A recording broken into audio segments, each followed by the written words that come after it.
Feiman with Build It Backwards, and I'm here today with Ted Whetstone. We're talking about our new book, The Book on Business from A to Z, the 260 most important answers you need to know. Now, Ted, when it comes to innovation, how do we know what innovation strategy is really right for us? It's a good question. I think it's really, one thing's important to kind of think about that is that a lot of people think innovation is something that can be bolted on. It really has to be built in. And so, considering that, I think there's three categories you might want to think about. One is your vision. The second is what's the value you bring to the market. And the last one would be sort of the advantage. And I'll just talk about those briefly. I think the vision is most important, to any organization. And there's any reason businesses are in business. Some are truly in it for altruistic reasons. They want to make a difference in the world. Cafe Gratitude is a restaurant that doesn't just serve food. They do it to empower and enrich people's lives through the process of being generative in conversation. Who does that? Brilliant. There are companies that innovate so that they can make a lot of money. We know the Apple computers of the world have done a nice job turning great new innovations into products. You might want to innovate just because Google. Think about them. They want to make the most exciting environment for their people because that's going to fulfill the smartest minds, and they've done a fantastic job doing that.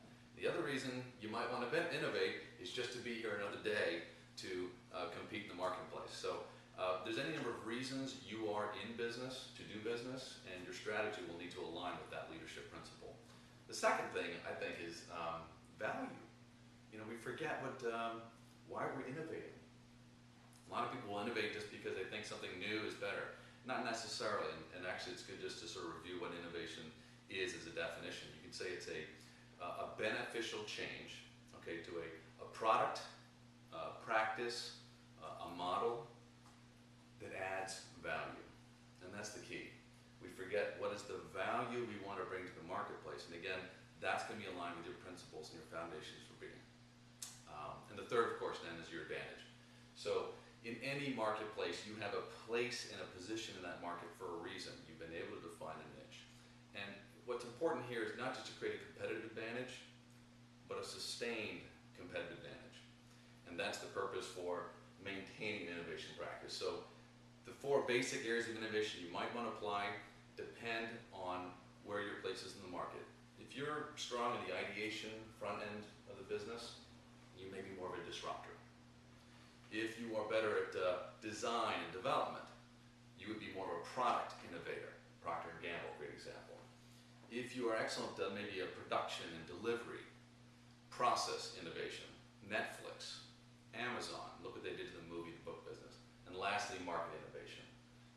Redesigning the customer experience. And you can think of any Apple store as an example of that. Great, Ted. Thank you very much. For more about innovation in Ted's chapter and 25 other very critical and timely topics, why don't you pick up a copy of The Book on Business from A to Z, the 260 most important answers you need to know, at Amazon or a bookstore near you.